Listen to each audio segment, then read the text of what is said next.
Should you incorporate your online business once it starts making serious money? Reaching the stage where your online business generates serious money is a thrilling milestone that validates your hard work and product-market fit. However, this financial success inevitably introduces a new layer of complexity regarding how your business is legally structured. By default, most individuals start as sole proprietorships, which is the simplest form of business ownership but offers the least amount of separation between you and the company. As your revenue climbs, the risks associated with operating under your own name can begin to outweigh the simplicity of a sole proprietorship. This transition period often serves as a critical wake-up call to evaluate whether your current structure can support your growing liability and tax obligations. Ignoring this pivot point can leave your personal assets vulnerable and result in missed opportunities for significant tax savings. Therefore, analyzing the benefits of formal incorporation is the logical next step for any scaling entrepreneur, although the tax and legal advantages of even earlier incorporation, as touched on later, often make sense, and this presentation focused on those online business entrepreneurs who have reached this particular stage without having incorporated, yet also of utility to those who are confident in the forthcoming profitability of their online business. One of the most compelling reasons to incorporate is the establishment of a corporate veil that protects your personal assets. When you operate as a sole proprietor, there is no legal distinction between the business's debts and your personal bank accounts, home, or car. If your online business is sued or faces significant debt, creditors can legally pursue your personal property to satisfy those obligations.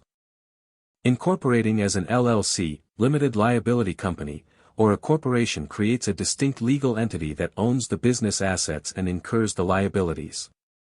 This separation means that, generally speaking, only the assets within the company are at risk during litigation or bankruptcy. For an online business making serious money, this layer of protection is often considered an essential insurance policy against unforeseen disasters. Beyond asset protection, the potential for tax optimization is often the primary driver for profitable online businesses to incorporate. Take for example a sole proprietor in the United States, who is required to pay self-employment taxes on their entire net profit, which covers Social Security and Medicare contributions. By incorporating and potentially electing S-corporation status, you may be able to split your income between a reasonable salary and business distributions. While the salary portion is still subject to employment taxes, the distributions are generally not, which can lead to thousands of dollars in savings once your profits exceed a certain threshold. This strategy does require stricter payroll compliance, but the long-term savings often justify the additional administrative work. Consequently, incorporation transforms tax season from a simple reporting duty into a strategic financial planning opportunity. Incorporation also creates an intangible but powerful asset, enhanced professional credibility and brand authority. When you are dealing with larger vendors, business-to-business partners, or seeking merchant accounts with higher limits, that are either a corporation or LLC, with the LLC structure being distinct to the USA, with the corporate structure signaling stability. Many corporate clients have internal compliance rules that restrict them from hiring sole proprietors due to worker misclassification risks.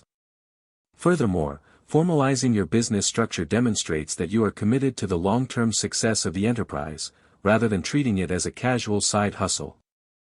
This perception of legitimacy can improve your negotiating power and help you secure better terms with suppliers or advertising platforms. Ultimately, the suffix at the end of your business name acts as a badge of professionalism in the digital marketplace. Looking toward the future, incorporation is crucial if you plan to scale aggressively, bring on investors, or eventually sell the business. Investors and venture capitalists rarely fund sole proprietorships because they need a formal entity to hold equity and issue shares. Even if you are bootstrapping, selling an online business is significantly cleaner when the business is a separate legal entity with its own credit history and bank accounts. Transferring ownership of a corporation is a matter of transferring corporate shares, which in Canada entitles the selling shareholder to take advantage of the major tax advantage of the lifetime capital gains exemption, whereas selling a sole proprietorship involves transferring individual assets, which can be messy and complex, and in Canada does not afford access to the lifetime capital gains exemption, while in the United States, Serious consideration needs to be afforded to the tax advantages of U.S. Code Section 1202, qualified small business stock. If your exit strategy involves a lucrative buyout, having a formal structure in place years in advance makes the due diligence process much smoother. Therefore, incorporation is not just about protecting today's money, but optimizing tomorrow's exit.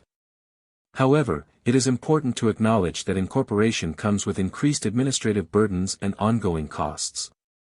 Unlike a sole proprietorship, which requires very little paperwork, a formal entity requires filing articles of incorporation, drafting operating agreements, and paying annual corporate registry fees.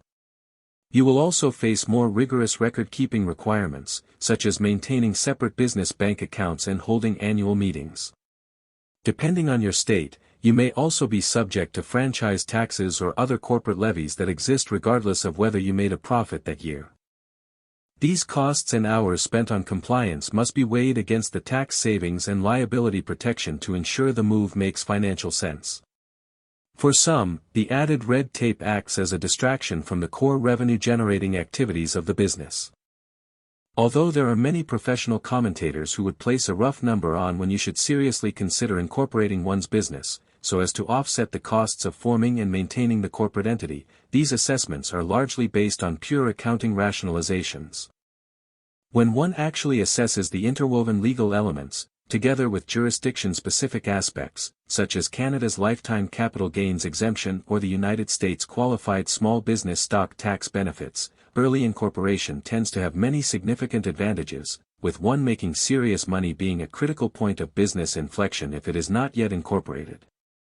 We welcome you to learn more about our law firm's legal practice in the areas of incorporation and business law by visiting our website or contacting our law firm to schedule a confidential initial consultation.